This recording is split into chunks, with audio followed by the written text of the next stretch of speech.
My guest has been on Chatter That Matters twice before. Her name is Deenah Patel. She works at RBC. And I often call upon RBC people to give context to other people's journeys. In her case, her expertise in helping small business owners get to where they need, want, and deserve to go. But off camera, we were talking about Chatter That Matters and some of the stories that I've shared of people overcoming circumstances. And as we talked, Deenah opened up about her journey.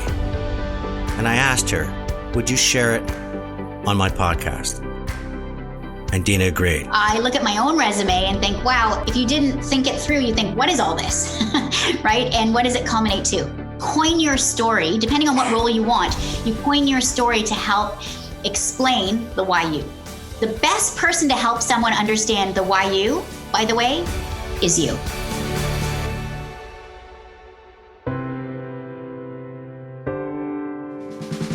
This is Chatter That Matters with Tony Chapman, presented by RBC. Deenah Patel, welcome back to Chatter That Matters. Hi, Tony. Thanks for having me. You know, where you are today in your life and career is something you must be very proud of. You're accomplished. You're highly respected within RBC. They're the ones that encouraged me to reach out to you to get your comments about small business. But what I think is, I don't know if the word is impressive, but what I think is so special is the journey you took to get here. It was a journey where you had to overcome some trauma. And that's what we're going to talk about today. But before we even get to that part of your life, lots of movement even as a baby. You were born in England when your mother was visiting your parents. And I guess, first of all, just give me a sense of who your parents were. Was your mom English, your dad? I mean, brought you to England, or what brought them to England to give birth to you? My mom actually was born in India. And as a young child, she and her family moved to London, England, and spent the rest of their life there. And my dad, he was actually second generation Kenyan. So my great grandfather was from India, and it's the classic immigrant story of 3 boats went and, just one of them made it. And it was my great grandfather who ended up in Kenya. And you spent some time in your early life in Kenya. Yes, absolutely. I was born in London, and over a couple of months, we moved back to our home in Kenya at the time in Nairobi, and got to start my childhood there. I traveled right across Kenya with my 2 daughters. We went on a variety of different safaris and ended up in Nairobi, and it's just an absolutely beautiful country. I read one time that when you leave Africa, you always leave your heart there because we all came from Africa. And I feel that way about your country, and I feel that way about South Africa, that it's just a very special part of the world, and sadly one that's often being coveted by foreign powers. But it's just wonderful that you had that context growing up. My parents, when they left, we moved to Oakville, Ontario, and what a massive change that must have been for them. But they brought some of that, actually much of that Kenyan background with them. Our house was filled with baskets and spears and all kinds of memorabilia that brought them closer to their background and culture before arriving in Canada. You arrive at age 4 to Oakville. It was a cultural shock for your parents, but for you, something worse. And that's when you started to be sexually abused as a young child. And I tried to put myself in the shoes of anyone that I interview. Well, when it comes to someone who abuses a child, I don't want to be in their shoes. I have to be honest. I want to take the laces off those shoes and strangle them, because to me, there's no worse crime than interrupting and the horrific damage it does to the innocence of youth. So feel comfortable wherever you want to share, but just what happened, and maybe the lessons for all of us is, how could something like that be ignored or go unnoticed? Yeah. Every person's journey is different, Tony. I truly suppressed all of this for many years. I buried it deep and never brought it up as a child. Not well into my, past marriage and all, did I really realize this was something that I was holding on to. And frankly, it was making me sick, unwell, physically unwell. It did go unnoticed. I don't believe in my circumstance, my belief system, that it was something that was ever, hidden or not addressed. I feel it came as just as much of a surprise to my family when I finally revealed it to them very well into my life. Did they believe you immediately? Because often I've read that people believe you manifest these circumstances because you haven't mentioned it for so long. So how could it suddenly be an issue now? Or were they immediately empathetic? You suppress these things and they go deep. I had memory loss. I had all kinds of things that, that made me, even as an individual, truly question my belief system. But I did get care. And that really helped me open up, learn more about myself, learn more about what I was going through. And often when you do that, it unravels so much of your experiences. It's like putting the dots together. It's like a dot to dot where in the beginning it's sparse, but then you really realize, oh my goodness, this is what's happened. And caregivers, professional caregivers especially, can help you, guide you through that, as does your loved ones when you share information with them and they very quickly help you understand circumstances. I feel very blessed. When I decided to share my situation, I shared it first with my husband, who had no idea. And of course, he was just up in arms, ready to support me in any way that he could. As my siblings were next. And I went to my sister. I have an older sister who is just like this warrior support system for me that is just unbound love. And she was right there beside me. And with her strength, I was like, wow, okay, I got this. I can manage it. When I finally took the courage to tell my parents, they were absolutely supportive, which I can only imagine because many people, and I have spoken to other people that have gone through abuse, and the need to have a sense that someone believes you is unbelievably important. At least acknowledge, at least be aware. And my family, God bless them, absolutely was right there beside me. My stepmother, was fierce and ready to protect. And it gave me a huge sense of courage to realize that I'm not alone. One of the things I want to talk a little bit about is before you actually decided to come out and talk to your husband. I mean, there's a lot of years that you compartmentalize this and you buried this. And what I was interested in as you as a child, after the age of 4, when this abuse began, there was part of you that seemed like you were always trying to find something. You called it, I think in one of our chats, entrepreneurial as a means of escape. When you're a child and you're going through something like this, you don't really know what you're going through. It's shaking. You don't know right from wrong necessarily because you're so little. You are, lured into trust, and you have a belief system that, oh, this must be normal, or, oh, I guess this is how it goes. You do find ways to try to prove yourself or show your worth, and make you feel like, hey, I'm present. I'm here. I count. And so the comment about being entrepreneurial, yes, it's from a very young age. I have always been, I guess you could say, business minded. I think it's my dad that rubbed off on me in a really healthy way. When you think about kinds of ventures, like if it was a sunny day and everyone was out on their bikes playing, I would be like thinking, okay, I can make a lemonade stand and definitely sell lemonade to my neighbors and the kids on the block. So very, very thoughtful about what else could I do? And I even used to take my pocket money, save it up and save it up and save it up. And buy, I don't know, this is probably aging me, but I used to buy Nelson Slowpokes. I don't know if anyone remember those. There were these small boxes of chocolates. I'd save up, I'd buy them, and then I would try to sell them by the piece to my family, to my neighbors, to anybody that came to the house, to sort of be like, hey, want a chocolate? It'll cost you.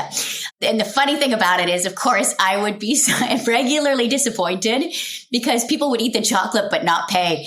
And of course, my father always stepped in and paid for everybody who ate the chocolate. But it's a way of just trying to be a part of, I guess, the system. And I certainly haven't probably changed. I'm quite entrepreneurial in spirit as I continue my life journey. As maybe a lesson to parents, was there two Deenahs at the time? There was the Deenah that was sort of dealing with, is this right or wrong? Is this the way things should be?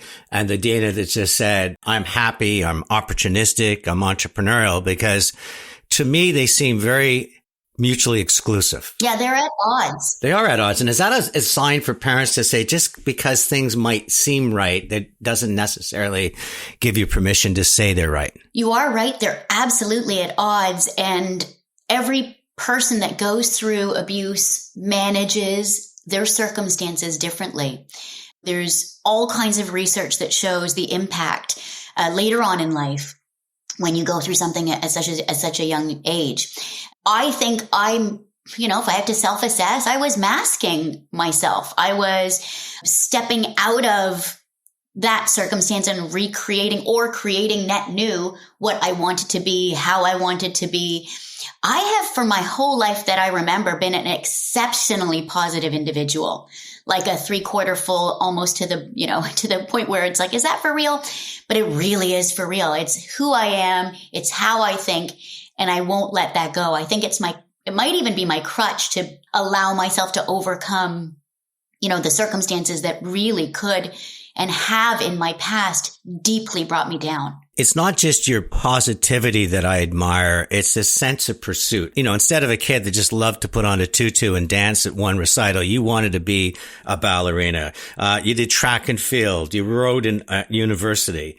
There's a lot to you that, to me, just said you had unbridled energy to go after things. And I think that's another interesting lesson for us, because those are the children, as a parent says, boy, we've done a great job, or were we ever lucky, because this person can do no wrong. They just love to go after life versus watch life pass them by. So I thought that was it's a fascinating insight for the listeners, because you can't judge a book by the cover. We just don't know what's happening inside. And the other thing, why I'm on it, because I love the conversations we had prior to this.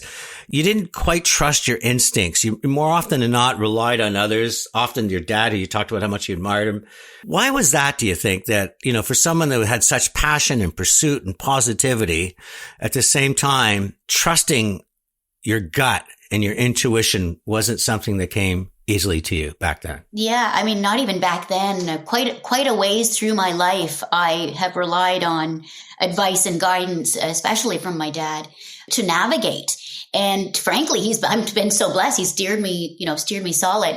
I think a lot of that has to do with your self-belief. You've gone through something, you're shaken by it, you don't know anymore, you don't know what to trust, you're sort of lost. I'll add on to that my perception, being South Asian, there are cultural nuances. There are things that you are taught at a young age of how to behave, who to be. I'm probably nothing close to the pure, typical South Asian child. And my father certainly brought me up in a large way because my mother had passed when I was younger.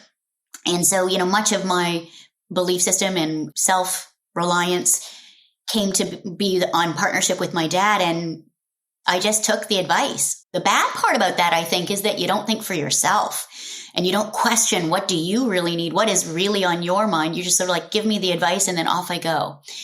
And the advice would be given and I would take it and I'd run hard at it. And frankly, I enjoyed the pursuit. I went after it. And I also think, again, that was another way of masking. You're right to say you never know who's going through something. I truly believe fundamentally everyone is going through something at some time. It may not be as challenged as abuse. Abuse is prevalent everywhere, Tony, in so many different ways, childhood abuse in particular. So, you don't know by the wrapping of an individual what they may be managing in their day-to-day or personally inside of them. As we talk and as people listen to your voice, and you've got such energy and conviction, but there's two things that you mentioned that I don't want to skip over. One, I think you were 13 when you lost your mom. Not only a young age, but that's also an age when a woman's, you're going through puberty, your life's changing. Having a strong woman role model is important. How did you navigate the horror of losing your mom and the reality of is that you had to find others to help you on that path? Yeah, losing a parent, no matter what age you are, affects you deeply and profoundly. no matter even of the relationship that you have with them. My mother was a pillar. She taught me, I was so proud of what she taught me and what I could do at the age of 13. She definitely taught me independence and self-reliance. And those are things that I grabbed onto and just held onto tight. Anytime you lose a parent, it's tough. I just leaned even further, probably, and without question, into my dad, as the two of us connecting together, my sibling, my sister at the time, who was recently off, heading a few years later off to university, and doing the best that we could. And the other thing you talked about is being South Asian. Canada likes to pride itself for its tolerance and its diversity. But did you ever find that you were an outcast or experience that, as you tried to fit in and find your place in society, at other times people were trying to push against you because you just didn't look like me? Oh, absolutely. Back when we came, I can't even imagine, because I was too young when we first arrived in Ontario, too young to really realize what was going on. But as I age, into my early teens, and then beyond, you really do realize that people do treat you differently. I remember back in the beginning, very beginning when we moved, not being served at restaurants, or going into a shop with my mom and the shopkeeper kind of not serving us or taking their very sweet time in an insulting way. And I never, ever have a single recollection of my family behaving anything but with dignity and very calmly and very, okay, well, I guess we're not eating here. But as a child, it was sort of like, okay, oh, well, okay, what's next?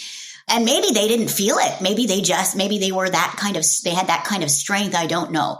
I certainly don't recall as a child going through it. I will tell you that no matter how many years later, still in Ontario, there is still quite a fierce amount of challenge, discrimination, feeling different, even where I live now, because now I moved to a small town. There's always the you are different and you feel different.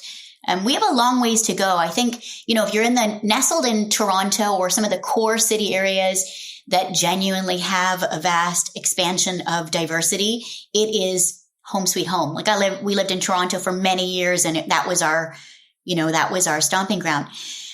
When you leave that, you do realize you don't need to go very far to still feel sometimes that edge of discrimination or challenge or even micro inequity. So Deenah, at age 19, you're keeping this quiet, but your mind doesn't want to keep it quiet and starts presenting this abuse in a number of different ways. If you could just share what you were going through physically and then what you did about it. When I finally started, I went off to university and I was living on my own, in a student life, having the time of my life, by the way.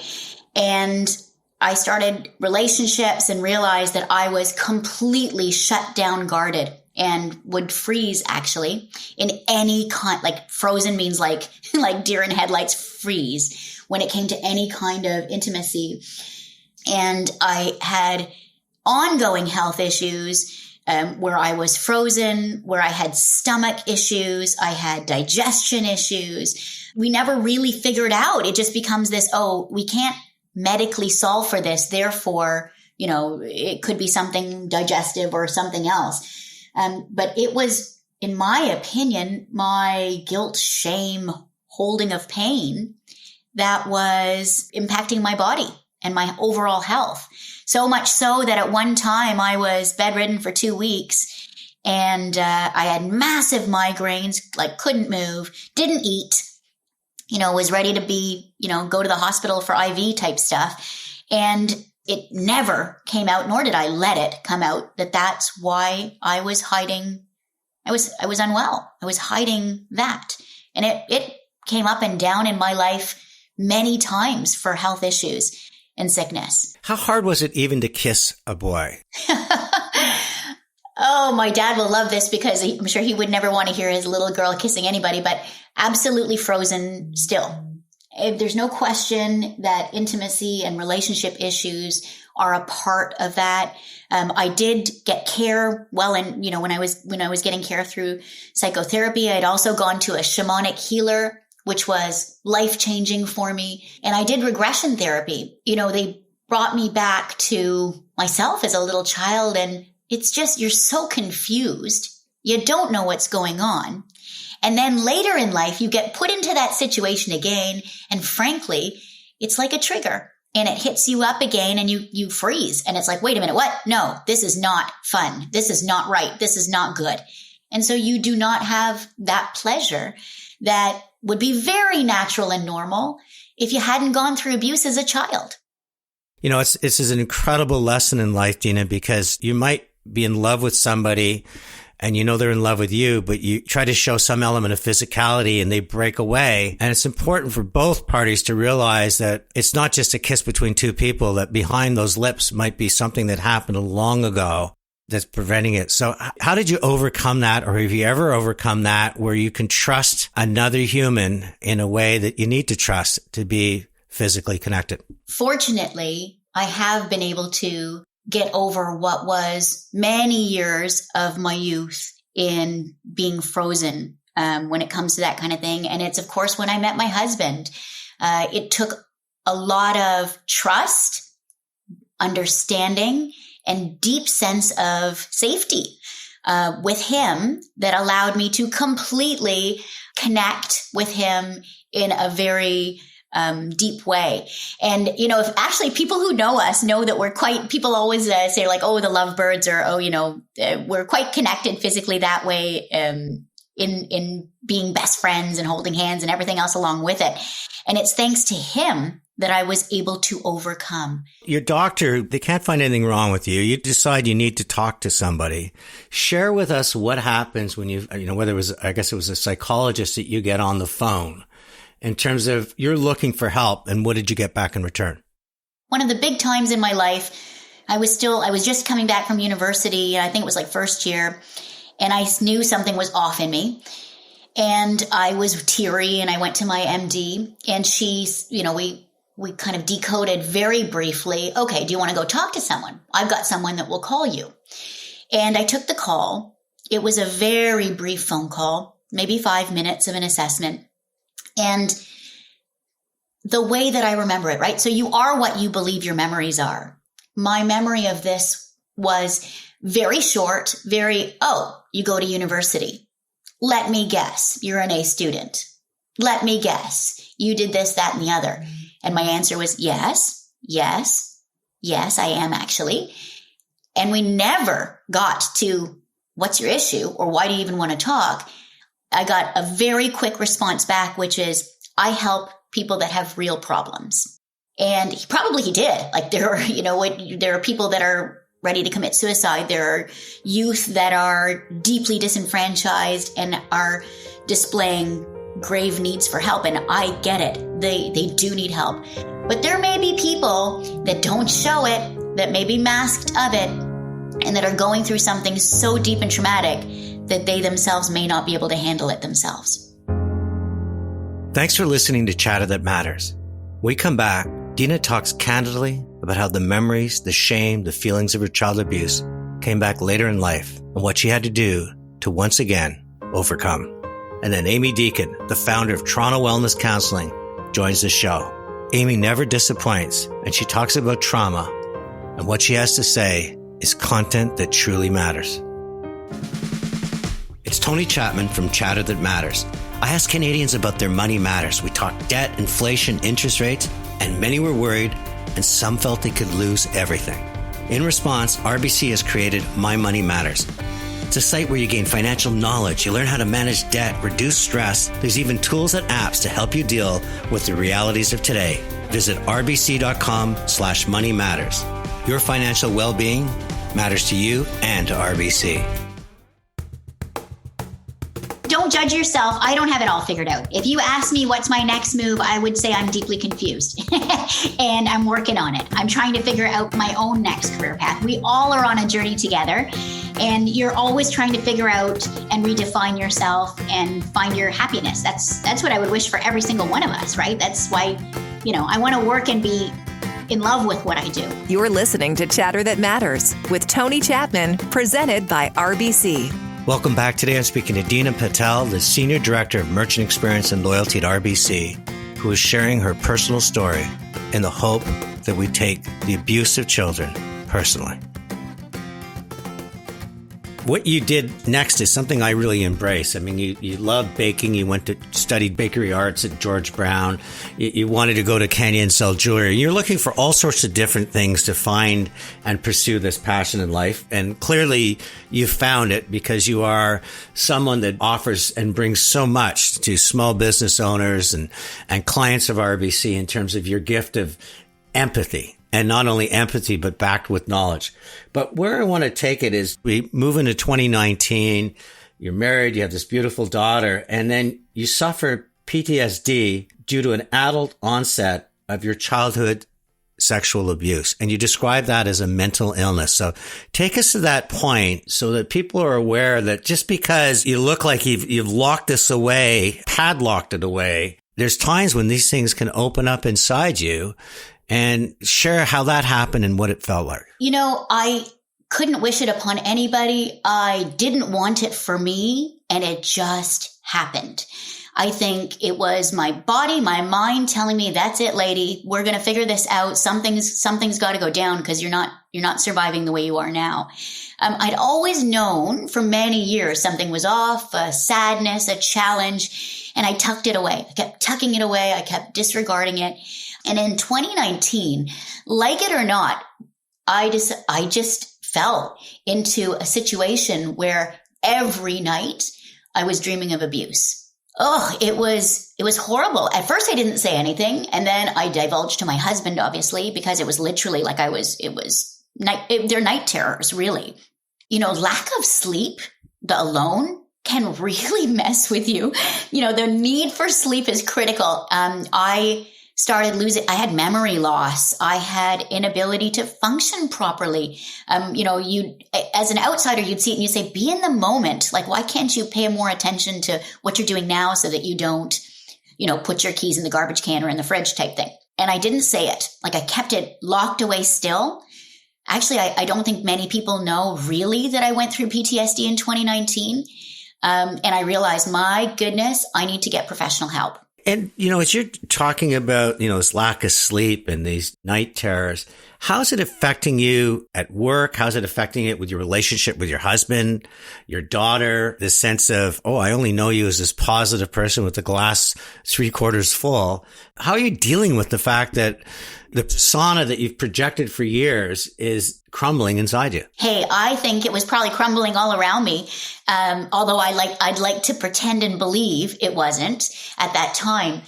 My husband is my best friend. I'm really blessed. I found a partner in life that has gone through this journey with me, supporting me 100%. Because believe me, when we first got together, I was so independent and so afraid of sharing anything. I pushed everybody away.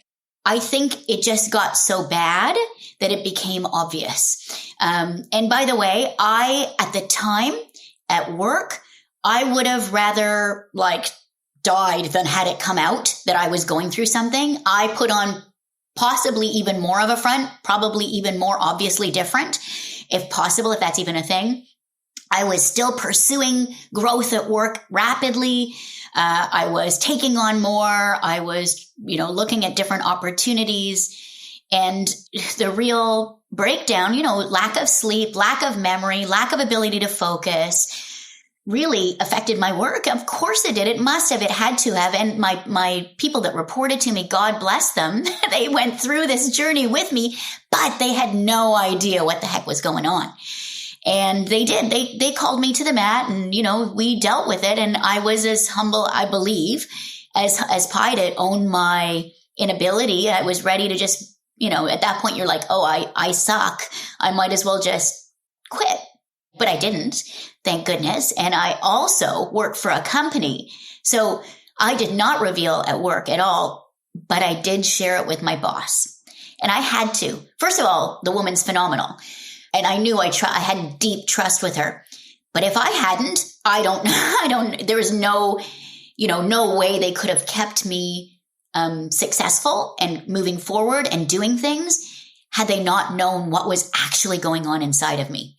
And she became a confidant, like a person that I talked to daily, if not weekly, about what was going on and the steps I was taking professionally and also as a family to heal.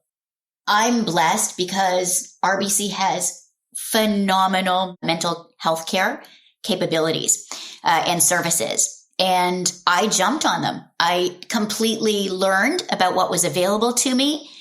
I quietly went after it. Take us through that, trying to get mentally well, because it's a difficult path to navigate. When I break my arm, I know I need an x-ray and I need a cast.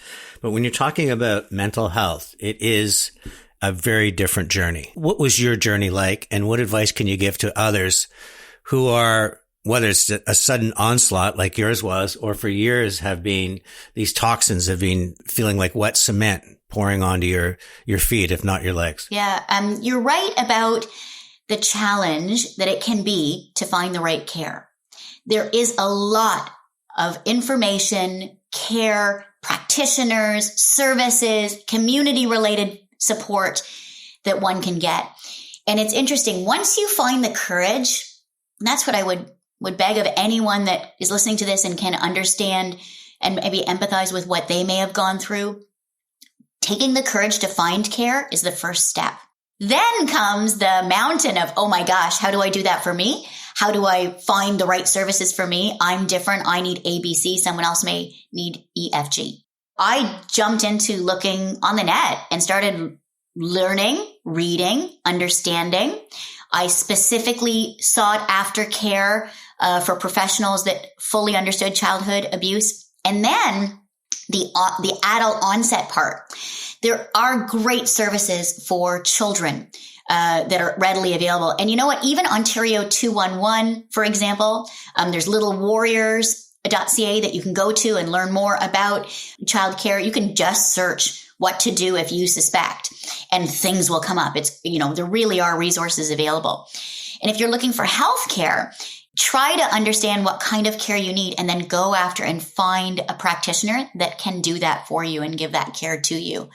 I really don't believe I would have become well in the speed that I did, and also to be able to get the tools and resources I needed if I hadn't sought help. And so many people, Tony, don't ask for help.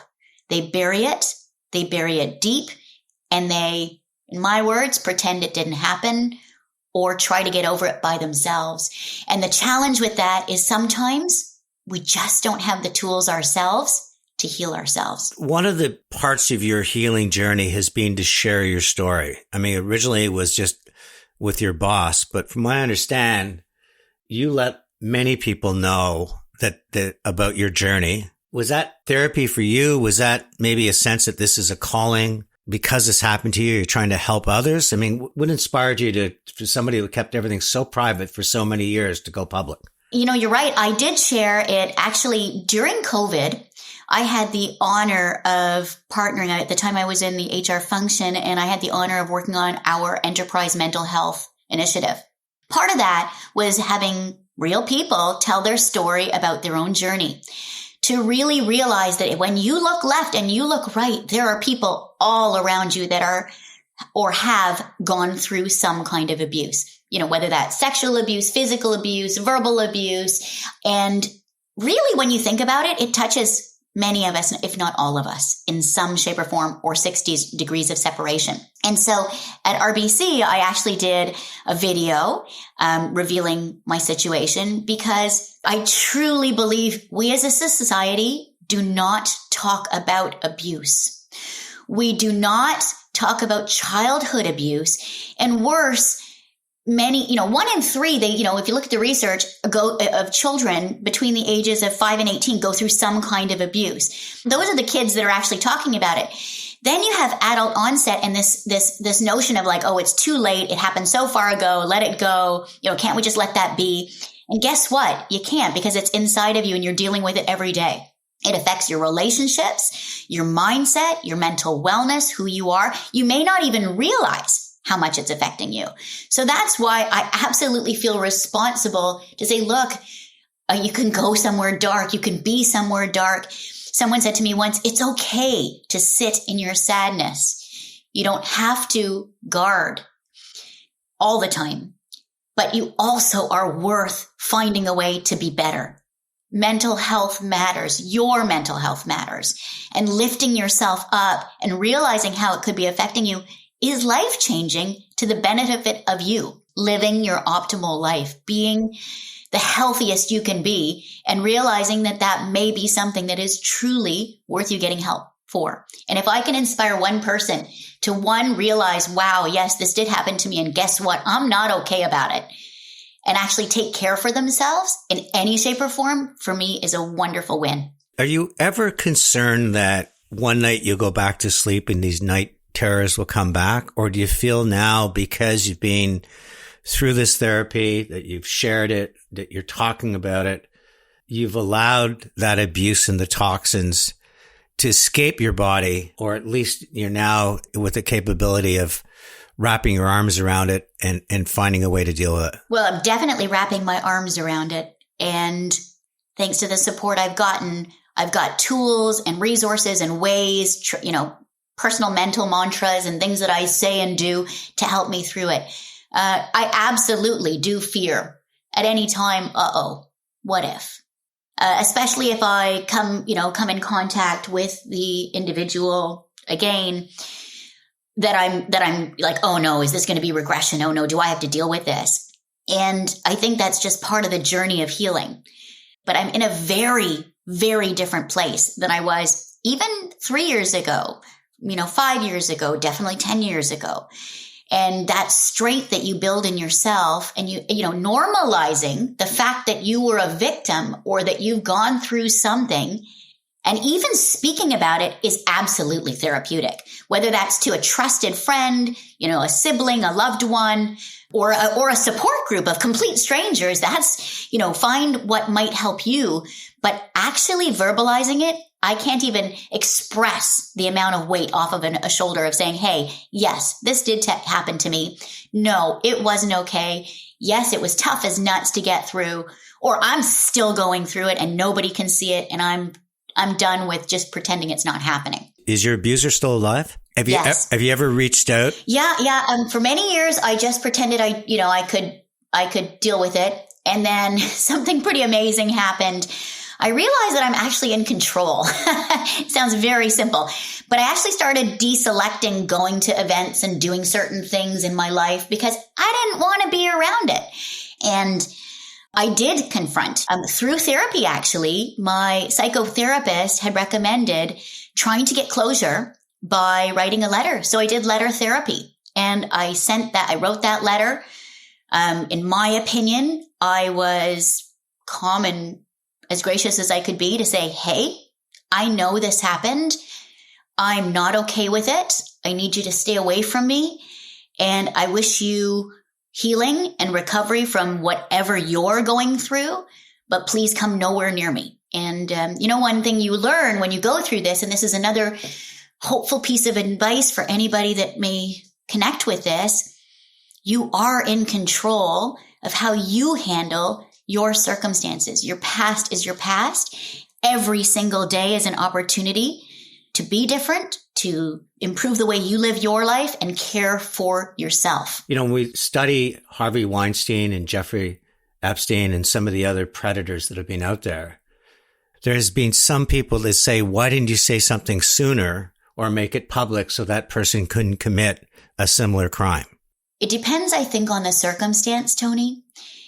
As if it's a child going through something and an adult is observing and stopping and changing, which is our best case scenario, then there is adult interaction that can immediately transform and impact and basically report and address anything so it doesn't happen again. When it becomes adult onset and by the way, it takes beyond courage of anybody to come forward and actually address. It really, really does. It's embarrassing. You're vulnerable. You're disgusted with yourself. You have self-doubt. You have, worry about how the world will judge you because you went through this. It's all about the victim and what the victim perceives the world will believe. And you never know, frankly, how people will react. I have had countless stories. As I mentioned, because I share with people trust me with very dark things that they've gone through. And sadly, Tony, way too many times, the amount of times when I share my vulnerability, it gets served back with honest, genuine vulnerability back is what makes us human. The number, and in particular women in my situation that I speak with that have just right back at you got something that they've dealt with. And I hope it helps them as they go through it. They're not revealing. They, when I, who knows this? And I realize I'm one of the trusted, 3, 2, 1. It's like that. That's what's happening in the world. So I think society still has a pretty lackadaisical approach on really being punitive for capturing and finalizing and identifying grotesque behavior from an adult. It's too difficult. When I went through it, and I did obviously come forth, healthcare practitioners did ask me, is this something that you can report or other? And I was just like, I am just not in a state. This happened more than 30 some odd years ago. I am not in a state to try to bring that back to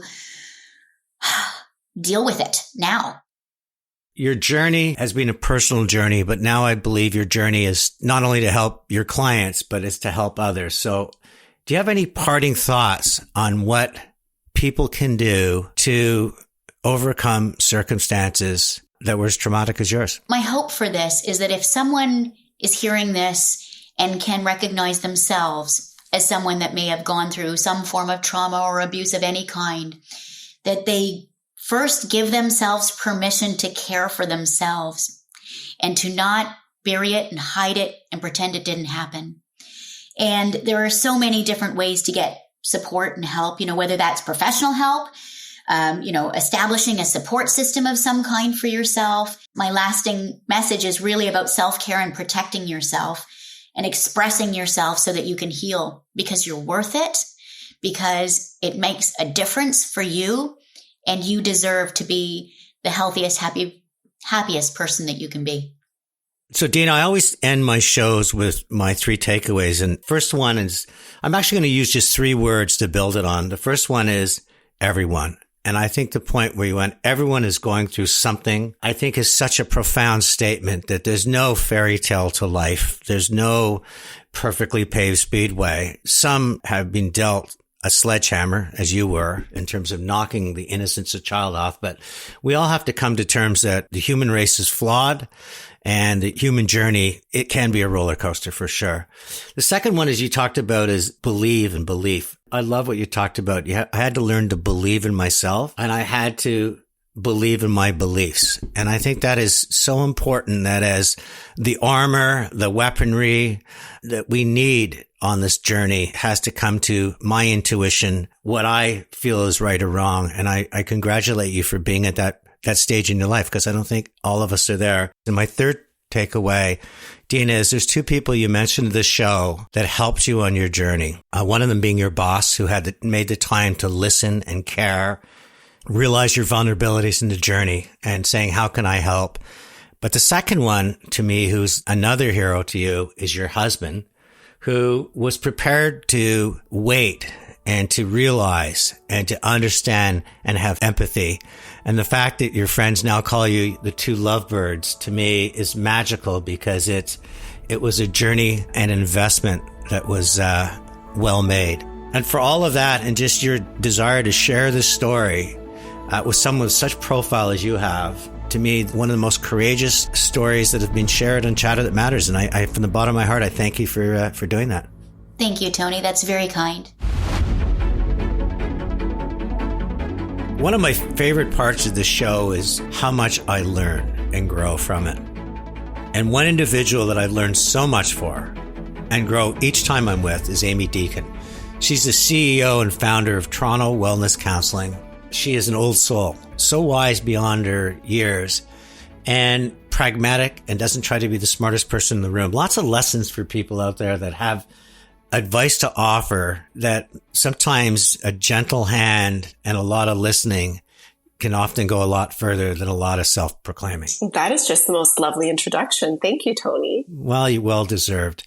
I want to talk about Deenah Patel. She was a guest on my show twice in context of RBC, and off camera, she shared her story, which people have just listened to. I mean, this is a young child that was sexually abused, found a way to bury it, she thought. Yeah. Age 19, as off to university and should be dating and everything, flirting and everything goes with it. She's an absolute, she says, frozen around the opposite sex. A lot of what happened to her as a child starts manifesting in migraines and digestive issues, and doctor after doctor, they can't figure out what's right. Finally, the doctor said, "Do you want to talk to someone?" She gets to pick up the phone. 5 minutes into it, the person says, before he even knows what she's calling for, "Are you an A student? Are you a high achiever? Listen, I got bigger problems to solve," and literally hung up on her. And so she buries it again. Is that common, that you think that you've compartmentalized something, you've locked it into a trunk, that you've put it away, it becomes fragments of memory? I'm not even sure that happened to me. Then one day that those toxins have to find their way out through physical health? Absolutely. I think sometimes, especially with trauma, we actually dissociate. So our mind can't fully comprehend and accept what's happened. So there's a disassociation between our brain and our body. And I think there's also this tendency to kind of repress and push it down and shove it down, and hopefully it will just dissipate, it will disappear. But often what we repress will eventually express itself, whether it's through our body and physical illness, or distressing dreams or intrusive thoughts or inability to concentrate, focus. So in the immediate, we can get away with it, but it's honestly typically only a matter of time before it comes back up. It comes back again in her 30s, and she develops PTSD. We use those acronyms. It was mental health. I mean, she was everything you just talked about: losing focus, night terrors, swept away with what she thought was someone that was quite in control of her life and her career, and started tumbling around like she was inside a dryer. She said, I knew then I had to go through a journey. Credits a lot her boss, who opened up and said, "You can go through your journey with me," her sister, and even her husband. Every circumstance must present itself in a different way. I think sometimes there's a myth with therapy that you go in and, you have a couple of sessions and you're good to go. And I think it definitely depends on exactly what you were saying, the situation, the circumstances. And for somebody that has trauma that's been repressed for a couple of decades, it's going to take time. But essentially what you're doing, so two parts, what you're doing in therapy, so you're kind of building back confidence, right? You're learning to even name feelings, identify them, figure out how you feel in your body, and build back some semblance of safety and trust within yourself. That's one part. But the other part that is so beautiful in this particular story is healing in relationship with other people. I cannot underscore how important it is that people have those relationships, right? Whether it's with their partner, family, friends, coworkers, to just know that they don't have to navigate life alone. Returning to normal it's a big statement, because I don't know if anybody is entirely normal, but it's kind of learning to reclaim your life and knowing how to regulate yourself when you do get tripped up, when you do feel overwhelmed, when you do get really emotional, but how to ground yourself and how to have this working relationship where you not only know how you're feeling, but you know how to treat yourself when you're overwhelmed with those feelings. That's a real game changer, moving forward in life. And one of the things she talks about is alternative medicines and her South Asian roots, her spirituality, that she said, "I'm not just going to rely on what Western medicine and pharmaceuticals are saying. I'm going to look about meditation, yoga." Is that something that you embrace? Is that something that's readily embraced in the world? Or at times people go, "That's just messing up the journey I'm trying to take you on"? I mean, I could be wrong, but I think that the majority of clinicians would incorporate some type of, whether it's mindfulness, meditation, prayer, gratitude, that perhaps, 10, 20 years ago we thought it was airy-fairy, but there's actually real research behind it. But I think if there's one thing that you learn in being in this mental health arena, it's that different things work for different people. I've seen religion literally save people's lives, and I would have never thought that 10 years ago. I've seen going to AA groups and those communities of having that tribe of people be more effective than individual therapy. So I think sometimes you never want to kind of put your nose up so high that you dismiss other forms of treatments and methodologies. I think that you really want to encourage people to explore things that they feel called to, because even art therapy, being with horses or pets, there's so many different ways that people can heal, and you never want to cut those options off from people. And Amy, when you're recruiting other people in your practice, because I know how successful you are, and I don't mean from a monetary point of view, but how many people reach out to you?